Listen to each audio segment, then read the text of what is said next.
Bismillahirrahmanirrahim. Assalamualaikum warahmatullahi wabarakatuh. Perkenalkan, nama saya Sofyan Sauri dengan NIM 19111189. Di sini saya ingin menjelaskan tentang masail fiqhiyah.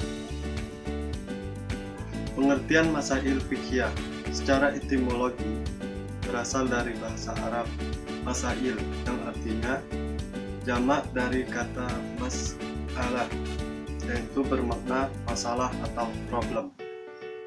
Sementara masail fiqhiyah menurut bahasa Arab adalah pembahasan-pembahasan baru yang bertalian dengan masalah-masalah atau jenis-jenis hukum fikih dan dicari jawabannya. Menurut istilah, masail fiqhiyah adalah problem hukum Islam baru atau al-waqiyah atau faktual dan dipertanyakan oleh umat jawaban hukumnya, dan secara garis besar permasalahan tersebut tidak tertuang di dalam sumber-sumber hukum Islam. Kemudian kita ke tujuannya. Tujuan mempelajari masail fiqhiyah diantaranya memperbaiki pribadi manusia secara individu dan kolektif agar dapat menjadi sumber kebaikan di masyarakat. Kemudian yang B, menegakkan keadilan dalam masyarakat Islam, dalam atau di luar Islam. Kemudian yang C, hukum Islam mengandung di dalamnya susunan pasti, yaitu mewujudkan kemaslahatan, ruang lingkup masail fiqhiyah. Di antara ruang lingkupnya adalah A. Masalah fikih yang berhubungan dengan masalah di situasi konten populer atau modern. Kemudian aspek-aspeknya yaitu aspek hukum keluarga, ekonomi, aspek pidana, aspek kewanitaan, aspek medis, teknologi, dan ibadah. Kemudian yang B, dalam menyelesaikan masalahnya dengan berpedoman Al-Quran, hadis, ijma ulama, dan qiyas. Kemudian kita lanjut ke materi yang kedua, yaitu menikah beda agama dan menikahi wanita hamil.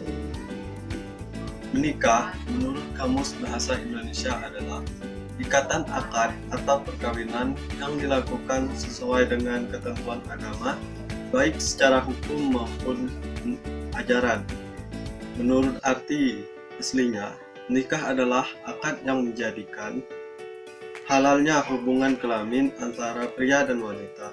Menurut Undang-Undang Nomor 1 Tahun 1974 tentang perkawinan mendefinisikan bahwa ikatan lahir batin antara seorang pria dengan seorang wanita sebagai suami istri dengan tujuan keluarga atau rumah tangga yang bahagia dan kekal bersandarkan ketuhanan yang Maha Esa. Ada beberapa pendapat mengenai nikah beda agama. Pendapat Islam mengenai nikah beda agama terdapat dalam surah Al-Baqarah ayat 221 yang menerangkan larangan menikahi orang musyrik sampai dia beriman. Kemudian dalil yang kedua yaitu terdapat di surah Al-Mumtahanah ayat 10. Dalam ayat ini secara tegas menegaskan bahwa haram dinikahkan oleh laki-laki kafir bagaimanapun alasannya dengan wanita muslim. Kemudian pendapat Islam mengenai menikahi wanita hamil. Berdasarkan beberapa hukum Islam, hukum menikah saat hamil dianggap sah, dan wanita yang melakukan zina baik dalam keadaan hamil maupun tidak bisa menikah dengan pria yang menzinainya. Dalil tentang menikahi wanita hamil. Adapun dalil tentang menikahi wanita hamil terdapat dalam surah An-Nisa ayat 24. Dalam ayat ini menjelaskan bahwa seorang wanita zina bisa dinikahi oleh yang menzinahinya ataupun yang bukan menzinahinya. Kemudian ada beberapa pendapat ulama mengenai hal itu, yaitu pertama ulama Syafi'iyah berpendapat bahwa hukum menikahi wanita zina hukumnya sah selama tidak ada dalil yang melarangnya. Kemudian yang kedua, ulama Hambaliyah berpendapat bahwa hukum menikahi wanita hamil tidak sah pernikahannya, dan wanita tersebut menikah setelah melewati masa iddahnya atau melahirkan bayi yang dikandungannya, baru pernikahan itu sah. Ulama Hanafiyah berpendapat bahwa pernikahan wanita saat hamil hukumnya sah apabila ia menikah dengan laki-laki yang menghamilinya dan memenuhi syarat maupun akad nikahnya. Kemudian yang keempat, ulama Malikiyah berpendapat sama dengan ulama Hambaliyah, yakni wanita baru boleh dinikahi setelah melahirkan anak yang dikandungannya. Kemudian kita ke materi yang ketiga, yaitu mengenai hukum nikah siri dan nikah mut'ah. Pengertian nikah siri. Jadi nikah siri adalah pernikahan yang dirahasiakan dari pengetahuan orang banyak. Secara umum, nikah siri adalah sebuah perbuatan yang dalam melakukan pernikahannya sesuai dengan aturan agama dalam hal ajaran agama Islam, namun berbagai hal yang menghalangnya menjadi tidak ada legalnya dari pemerintah atau departemen agama. Ciri-ciri nikah siri adalah: pertama, nikah secara sembunyi-sembunyi. Yang kedua, tanpa mengundang orang luar selain dari keluarga mempelai.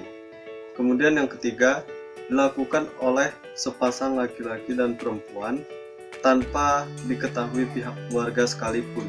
Kemudian yang keempat, pernikahan dirahasiakan karena pertimbangan tertentu, misalnya takut mendapatkan stigma negatif dari masyarakat.